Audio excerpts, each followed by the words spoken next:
உத்தியோகம் தான் புருஷ லட்சணங்கிறது அந்த காலம், பொண்ணுங்க வேலைக்கு போகிறது தான் சந்தோஷங்கிறது இந்த காலம். சும்மா வீட்டில் உட்காந்துக்கிட்டு இருக்கிறது எல்லாத்தையும் தின்னுட்டு தின்னு தின்னு தின்னு 5 அடி பீப்பா மாதிரி இருந்துக்கிட்டு சொர்ணாக்கா டைலாக்கெல்லாம் பேசுகிற பொண்ணுங்களை விட தினமும் வேலைக்கு போய் சும்மா ஸ்லிம்மாக அழகாக இருக்கிற பொண்ணுங்க ஒய்ஃபாக வந்தாதான் புருஷனுக்கு சந்தோஷம். சும்மா வீட்டில் உட்காந்து பல்லாங்குழி ஆடிக்கிட்டு பரமபதம் விளாண்டுக்கிட்டு தாயங்கட்டை உருட்டுற பொண்ணுங்களை விட நம்ம சாஃப்ட்வேர் கம்பெனிக்கு வேலைக்கு போய் கம்ப்யூட்டர் தட்டுற பொண்ணுங்க லவ்வராக கிடைச்சாதான் லவ் பண்ணுறவனுக்கு சந்தோஷம். ஏன் சார், கிளாஸ் ரூமில் பாருங்களேன், சும்மா ஹிட்லர் மாதிரி சார் வந்து கிளாஸில் உட்காந்துட்டு ஏய் எவ்வளோனாச்சும் பேசணும் பிச்சிருவான் பிச்சு அப்படின்னு சும்மா அரட்டி உருட்டி மரட்டி பசங்களை உட்கார வச்சாலும் கிளாஸ் கவனிக்காத நம்ம பசங்க நம்ம பட்டாளம் நதியா மாதிரி, ஏன் நம்ம பாஸ் என்கிற பாஸ்கரன் ஷக்கிலா மாதிரி டீச்சர் வந்தாதான் கிளாஸே சந்தோஷமா கவனிக்கிறாங்க. பாஸ் என்கிற பாஸ்கரன் படத்தில் வர டீச்சர் மாதிரி இருக்கணும்னா நீ படிக்க வேண்டியது காலேஜ் இல்லைம்மா, டுட்டோரியல் காலேஜ்.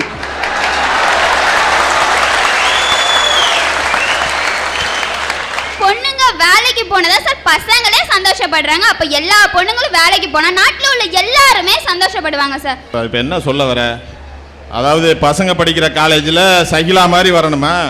அப்போ பொம்பளை பிள்ளைங்க படிக்கிற காலேஜில் விஜய், அஜித், விஷால், சிம்பு எல்லாம் வரணுமா? பொண்ணுங்க வேலைக்கு போனா சந்தோஷங்கிறது ஒரு பக்கம் இருந்தா, பொண்ணுங்க வீட்டில் இருந்தா எவ்வளோ கஷ்டம் தெரியுமா சார்? சும்மா ஒரு 4 நாள் தான் சார் நான் வீட்டில் இருந்தேன். நான் பட்ட பாடு இருக்கே அப்பப்பப்பப்பா சொல்ல முடியல சார்.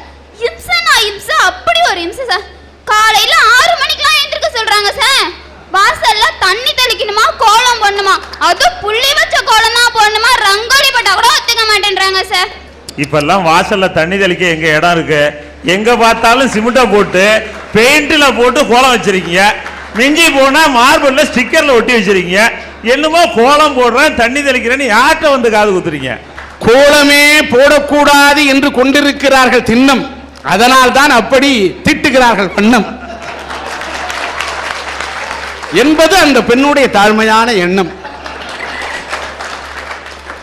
வீட்ல இருந்தா வீட்டுக்கு தண்ணி எடுக்கணுமா சார், ஒலை வைக்கணுமா, சோறாக்கணுமா, குழம்பு வைக்கணுமா, பொரியல் பண்ணணுமா, பருப்பு வேக வைக்கணுமா, வீட்ல இருக்கிறதெல்லாம் கழுவணுமா, விளக்கணுமா, அடுக்கணுமா, அப்பப்பப்பப்பப்பப்பா. ஆனா சோறு திங்கணுமாங்கிறது மட்டும் விட்டுற, இதெல்லாம் முடியாது. ஆனா திங்கணுமா, இதெல்லாம் செஞ்சாதான் சாப்பிடலாம். நீங்க அப்படியே சோறு எடுத்து போட்டு ஸ்டைலா சாப்பிடுறதுக்கு என்ன வாழ்க்கை? இதுல இருந்து எல்லாம் எஸ்கேப் ஆகி நிம்மதியா இருக்கணும்னா வேலைக்கு போற சார். காலையில எழுந்திருச்சோமா, இதுல எல்லாம் நீ எஸ்கேப் ஆகணுன்ற இந்த மாதிரி பொண்ணுங்க கிட்ட இருந்து இந்த பசங்க எல்லாம் எஸ்கேப் ஆகணும்யா. காலையில எழுந்திருச்சோமா, காஃபிய குடிச்சோமா, மேக்கப்ப போட்டோமா, ஒரு குட்டை பேக் எடுத்து மாட்டினோமா, அப்படியே இரியா. நீ வேற ஒரு கண்ணா, நீ போட்டிருக்கிறது கண்ணாடி, உட்காந்துருக்கிறது பின்னாடி, ஆரம்பிச்சிரு எனக்கு முன்னாடி. என் ஊரில் நான் பேசாம நீ போய் பேசிட்டு இருந்தேனா? தஞ்சாவூர்லேருந்து வந்து நீயே பேசுற, நான் மாயிரத்துலேருந்து நாங்கள் பேச மாட்டோமா? ஓகே, இது நான் என்ன கேட்குறேன், அலையில எழுந்திருக்கிறதே பெரிய கிண்ண சாதனை மாதிரி பேசிக்கிட்டே இருக்கிற.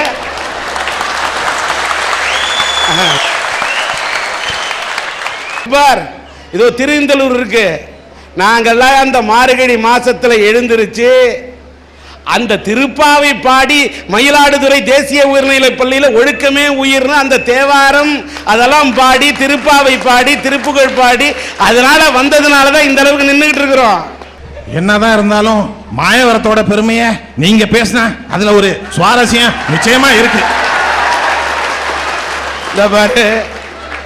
இந்த சாயல்ல எல்லாம் நீ பேசக்கூடாது. ஆமா, நான் தெரியாம தான் கேட்கிறேன். இந்த பாப்பா இருக்க காலையில எந்திரிக்கணும்னுச்சு, காஃபி குடிக்கணும்னுச்சு, இந்த பல்லு விளக்குறது குளிக்கிறது இதெல்லாம் கிடையாதா?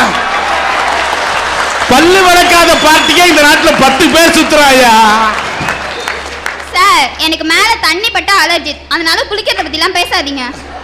இல்ல, உன் மேல தண்ணி பட்டா அலர்ஜி, உனக்கு திஷ்டி கிஷ்டி பட்டுற போது வீட்டுல போய் திஷ்டி சுத்தி போடு. இதுல எல்லாம் எஸ்கேப் ஆகி வேலைக்கு போய் அங்க அப்படியே டென்ஷன் புருஷனை அப்படியே ரொம்ப வேலை செஞ்ச மாதிரி ஒரு சீனை போட்டுட்டு அப்படியே வீட்டுக்கு வந்து அப்பப்பப்பா தலையை வலிக்குதுன்னு தலையை பிடிச்சிட்டு உட்காந்தா பொண்ணு டயர்டா வந்திருக்கா அப்படின்ட்டு அம்மா ஒரு காஃபி கொடுப்பாங்க பாருங்க. அந்த காஃபியை அப்படியே குடிச்சிட்டு நைட் அப்படியே டிவியை பார்த்துட்டு ஒரு டிஃபனை சாப்பிட்டுட்டு தூங்கும் போது இருக்கு பாத்தீங்களா சந்தோஷம், அதுதான் சார் சந்தோஷம். அதனாலதான் சொல்ற பொண்ணுங்களா வேலைக்கு போறது சந்தோஷம்னு. ஆமா, காஃபி கொடுக்கறது அம்மா, இவங்க இருப்பாங்க சும்மா. உன்னை கட்டிக்க போறானே அவன் நினைச்சா அவன் வாழ போறான். எம்மா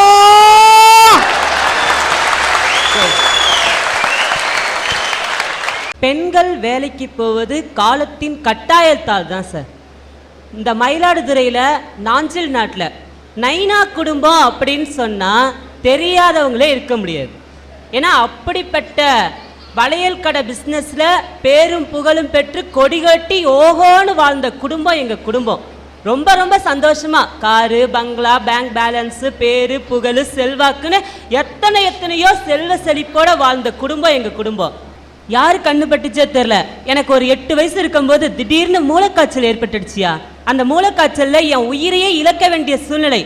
இந்த சூழ்நிலையில் எங்கள் அப்பா குழந்தை தான் முக்கியம், குழந்தைய காப்பாற்றியே ஆகணும் அப்படிங்கிறதுக்காக இருக்கிற சொத்து பற்றி எல்லாத்தையும் அழிச்சு எனக்காக செலவு பண்ணி என்னை பிழைக்க வச்சாரியா. அதில் என் உயிரை மட்டும்தான் காவந்து பண்ண முடிஞ்சதே தவிர என்னுடைய கண்களை கடவுள் பிடுங்கிக்கிட்டாரு. இந்த மாதிரி சூழ்நிலையில என்னை வீட்டில் கொண்டு வந்து வச்சுட்டு எங்கள் அப்பா உயிரை மட்டும்தானே காவந்து பண்ண முடிஞ்சிச்சு, கண்ணை காவந்து பண்ண முடியலையே, கண்ணு தெரியாமல் என் பிள்ளை கஷ்டப்படுவானே அப்படின்னு சொல்லி புலம்பிக்கிட்டே பிஸ்னஸை செய்ய அந்த பிஸ்னஸில் பெரிய லாஸ். அந்த லாஸால் எங்கள் அப்பா அப்படியே நொடிஞ்சு போய் படுத்த படுக்கை ஆயிட்டாங்கயா. அப்போ நான் சின்ன பிள்ளை, எங்கள் அக்காவும் எங்கள் அண்ணனும் படிச்சுட்டு இருக்காங்க. இந்த மாதிரி சூழ்நிலையில் நல்லா வாழ்ந்த குடும்பம் எங்கள் நடுந்தருவுக்கு வந்துடக்கூடாது அப்படிங்கிறதுக்காகையும் ஓஹோன்னு வாழ்ந்த குடும்பம் ஒரு வேளை சொத்துக்கு பிறட்ட போய் கையேந்திடக்கூடாதுங்கிறதுக்காக எங்கள் அம்மா காலத்தின் கட்டாயத்தால் கடைக்கு வேலைக்கு போனாங்கய்யா. சொந்த கடை வச்சு 4 பேருக்கு வேலை கொடுத்து சம்பளம் கொடுத்து முதலாளிக்கு முதலாளியாக இருந்த எங்கள் அம்மா மற்றவங்க கடைக்கு வேலைக்கு போய் 4 பேரில் 4ஆம் பேரை சம்பளத்தை வாங்கி தொழிலாளியாக மாறினாங்க. பார்த்தீங்களா, இதில் சந்தோஷமாயா இருக்கு? காலத்தின் கட்டாயம் தானையா இருந்துகிட்டு இருக்கு. இந்த நிலைமையை பார்த்துட்டு எங்கள் அண்ணனும் வேலைக்கு போக ஆரம்பிச்சிட்டான். படிப்பணி படிட்டு வேலைக்கு போக ஆரம்பிச்சிட்டான்.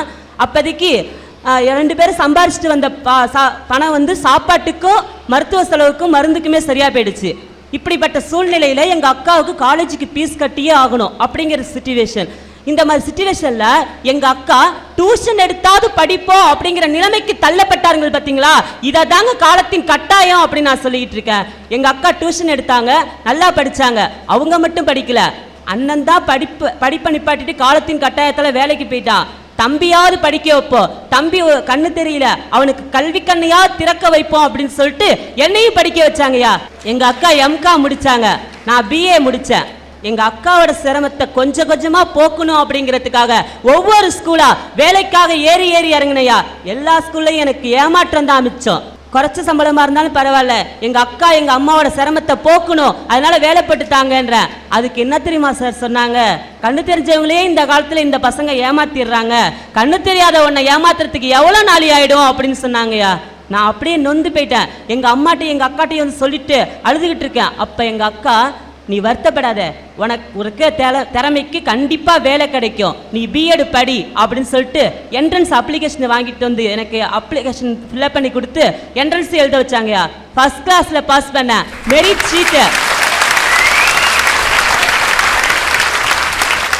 நாளைக்கு அட்மிஷன் 2750 ரூபா ரெடி பண்ணிட்டு வந்துரு அப்படின்னு கார்டு வந்துருச்சு. அது அங்கங்க புரட்டி எல்லாம் வச்சுட்டேன். அன்னைக்கு சாயங்காலம் திடீர்னு எங்க அப்பாவுக்கு நெஞ்சு வலி, ரத்தமா வாந்தி எடுத்தாங்க. டாக்டர்கிட்ட போய் காட்டினதுக்கு உடனே மெட்ராஸ்க்கு அழைச்சிட்டு போயே ஆகணும், இல்லைன்னா அப்பாவோட உயிரை காவந்து பண்ண முடியாதுன்னு சொல்லிட்டாங்க. உடனே எங்க அம்மாவும் எங்க அண்ணனும் இருக்கிற பணம் எல்லாத்தையும் எடுத்துக்கிட்டு ஒரு காரை பிடிச்சிட்டு மெட்ராஸ் கிளம்பி போயிட்டாங்கயா. நான் இங்க புலம்பிக்கிட்டு இருக்கேன், என் உயிரை காப்பாத்தின எங்க அப்பாவோட உயிர் எந்த நிலைமையில இருக்கோ, காப்பாற்ற முடியுமோ முடியாதோ அது ஒரு பக்கம். மற்றொரு பக்கம் வந்து B.Ed சீட்டு, ஃப்ரீ சீட்டு. இந்த வாட்டி அட்மிஷன் கிடைக்கலைன்னா கண்டிப்பா வாழ்க்கையே கேள்விக்குறி ஆயிடுமே அப்படிங்கிற சூழ்நிலை ஒரு பக்கம். ரெண்டும் சேர்ந்து என்னை அழுக வச்சிட்டு இருக்கு. ஒரு ஃபோன் கால், எங்க அம்மா எதிர்முனையில் பேசுறாங்க. போய் சாமி அலமாரியை துற அப்படின்றாங்க. எங்க அக்கா போய் சாமி அலமாரியை திறந்தாங்கய்யா. எங்க அம்மா கழுத்துல தொங்கிக்கிட்டு இருந்த தாலி சாமி கழுத்துல தொங்கிக்கிட்டு இருக்கு, அதை அடகு வச்சு போய் பிஎட் படிடா அப்படின்னு சொல்றாங்க.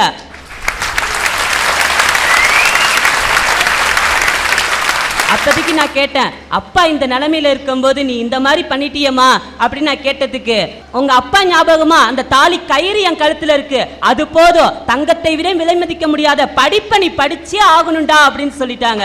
நானும் அடகு வச்சு பிஎட் போய் சேர்ந்தையா, நல்லா படித்தேன், டிஆர்பின்ற எக்ஸாம் வந்துச்சு, ஃபர்ஸ்ட் கிளாஸ்ல பாஸ் பண்ணேன். இன்னைக்கு அரசாங்க உத்தியோகம் என் வீட்டை தேடி வந்திருக்கு. இதை பார்க்கறதுக்கு எங்க அப்பா உயிரோட இல்லையா? முதல் மாச சம்பளத்தை வாங்கிட்டு தாலியை மூட்டுட்டு போய் எங்க அம்மாட்ட கொடுத்தேன். எங்க அம்மா என்னம்மா சொன்னாங்க, இந்த தாலியை அணிந்து கொள்ளும் அளவிற்கு எனக்கு தகுதி இல்லடா அப்படின்னு சொல்லிட்டாங்க. தகுதி இருக்கும்போது என்னிடம் வசதி இல்லை, வசதி இருக்கும்போது எங்க அம்மாவுக்கு தகுதி இல்லை. எந்த ஸ்கூல்ல கண்ணு தெரிஞ்சவங்களையே ஏமாத்திடுறாங்க, கண்ணு தெரியாத ஒன்று ஏமாத்துறதுக்கு எவ்வளோ நாள் ஆயிடும்னு சொன்னாங்களோ, அதே ஸ்கூல்ல இன்னைக்கு நான் ஒர்க் பண்ணிக்கிட்டு இருக்கேயா.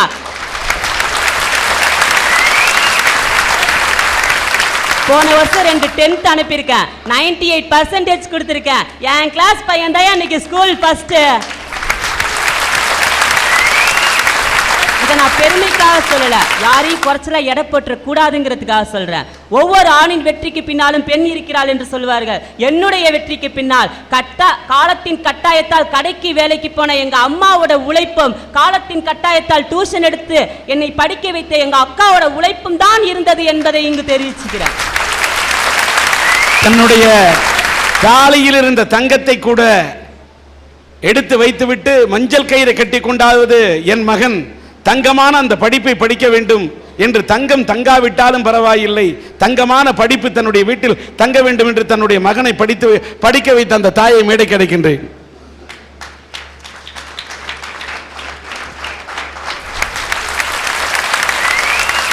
ஒரு பார்வை கூட தெரியாத மகனை காப்பாற்றிருக்கக்கூடிய இந்த தாயை போன்றவர்கள், ஒரு வாழ்ந்த குடும்பம், அந்த வாழ்ந்த குடும்பத்தில் 4 பேருக்கு வேலை கொடுத்த குடும்பம். அவர் சொன்ன மாதிரி இந்த நயினார் குடும்பம்னு சொன்னார்.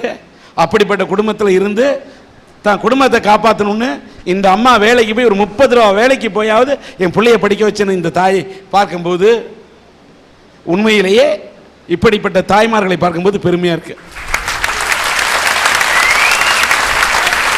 இவருடைய சகோதரியையும் இவருடைய தாயையும் நான் மனதார வாழ்த்துகிறேன்.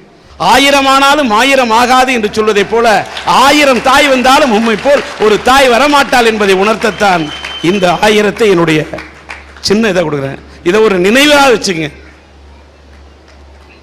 நன்றி, வாழ்த்துக்கள். இது பணத்துக்காக அல்ல, என்னுடைய மனத்தை உங்களை மனதார பாராட்ட வேண்டும் என்பதற்காக தான். ஏன்னா உங்களோட பிள்ளை இன்னைக்கு கை நிறைய சம்பாதிக்கிறாரு, நான் சந்தோஷமா வச்சிருக்கிறாரு. இந்த பணம் அதற்காக கொடுத்ததல்ல. இதை பார்க்கும் போதெல்லாம் நான் உங்களை பாராட்டினேன் என்று சொல்வதை விட கண்ணீரால் நீராட்டிய என் உணர்வு உங்களுக்கு புரிய வேண்டும் என்பதற்காக மட்டும்தான்.